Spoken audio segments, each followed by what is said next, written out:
ఓం సమర్థ సద్గురు సాయినాథ్ మహారాజ్కి జై. ఓం సాయిరామ్. మన బాబా కుటుంబ సభ్యులందరికీ నమస్తే అండి. మీ అందరిపైన షిరిడి సాయినాథ్ ఆశీస్సులు ఉండాలని, మీరెప్పుడూ సంతోషంగా ఉండాలని మనస్ఫూర్తిగా బాబా గారిని కోరుకుంటున్నాను. ఫ్రెండ్స్, మీకు ఎటువంటి కష్టాలు సమస్యలు ఉన్నా సరే ఒక్కసారి గురువుగారిని కాంటాక్ట్ అవ్వండి. శ్రీ షిరిడి సాయిబాబా ఆశీస్సులతోటి గురువుగారు జ్యోతిష్యం చెప్తారండి.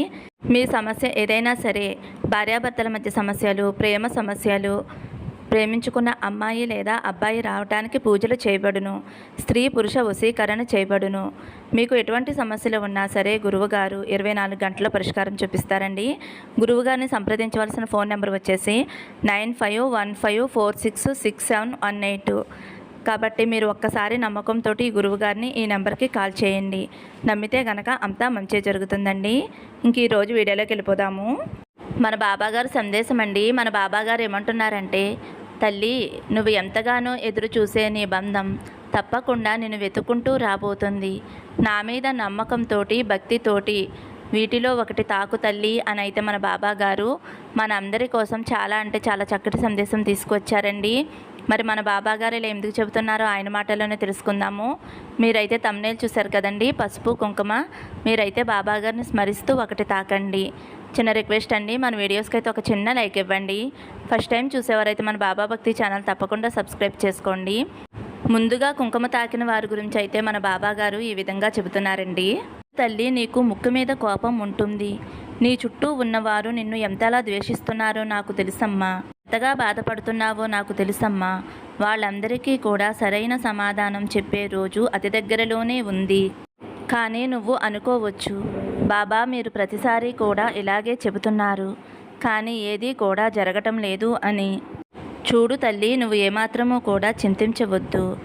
నేను ప్రతిసారి కూడా నీ మనసులో ఉన్న సమస్యకి సమాధానం చెబుతున్నాను అంటే నువ్వు నన్ను అర్థం చేసుకో అమ్మా. నువ్వు చెప్పే ప్రతిదీ కూడా నేను వింటున్నాను అని.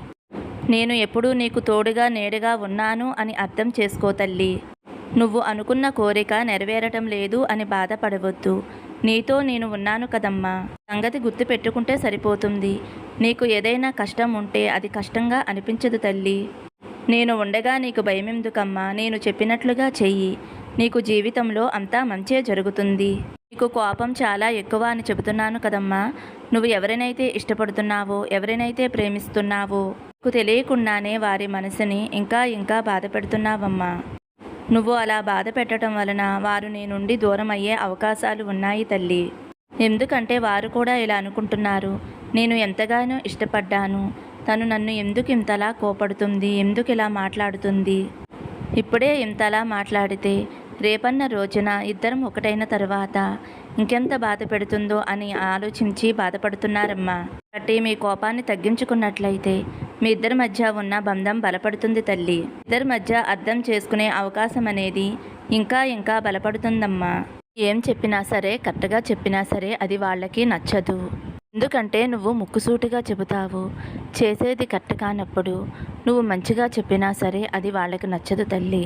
నువ్వు కరెక్ట్గా మాట్లాడినా సరే అది వాళ్ళకి తప్పుగా అనిపిస్తుంది. ఇప్పుడు నువ్వు ఉన్న పరిస్థితి ఇది తల్లి. రామా అన్నా సరే దానిని తప్పుగా అర్థం చేసుకుంటారు. కాబట్టి నా మీద నమ్మకంతోటి, భక్తితోటి, ఓర్పుతోటి, సహనంతోటి నువ్వు కాస్త ఓర్పుతోటి ఎదురు చూస్తూ ఉంటే నువ్వు ఏదైతే కోరుకుంటున్నావో అది నీ దగ్గరికి వచ్చేలా చేసే బాధ్యత నాది. నా అనుగ్రహం కూడా నీకు ఉందమ్మా. వారు నీకు కలలో కనిపించే అవకాశం కూడా ఉందమ్మా. ఎందుకంటే అమ్మవారికి కుంకుమ ఎంతో ప్రీతికరమైనది. అటువంటి కుంకుమ తాకావు కాబట్టి అమ్మవారి అనుగ్రహం నీకు ఉంటుంది తల్లి. ముందు నువ్వు కోపం తగ్గించుకో అమ్మా. ఎందుకంటే నీ కోపం వల్ల ఇబ్బందుల్లో పడే అవకాశం ఉంది. కాబట్టి నీ కోపాన్ని తగ్గించుకున్నావు అంటే రాబోయే ఇబ్బందులన్నీ కూడా తొలగిపోతాయి తల్లి. ముందుగానే నీకు తెలియచేస్తున్నానమ్మా, గుర్తుపెట్టుకో. నా మాట ఏమాత్రమో కూడా నిర్లక్ష్యం చేయవద్దు. ఇప్పటి వరకు చాలా అవమానాలు పడ్డావు కదా, చాలా ఇబ్బందులు కూడా పడ్డావు, కష్టాలు పడ్డావు. కాబట్టి ఇలాంటి సమయంలో నువ్వు కోపడి ఇబ్బందులు తెచ్చుకోవద్దమ్మా. నువ్వు సహనంగా ఓర్పుగా ఉన్నావు అంటే నీకు కావలసిన వారు, నిన్ను ప్రేమించిన వారు నీ దగ్గరికి తప్పకుండా వచ్చేలా నేను చేస్తానమ్మా.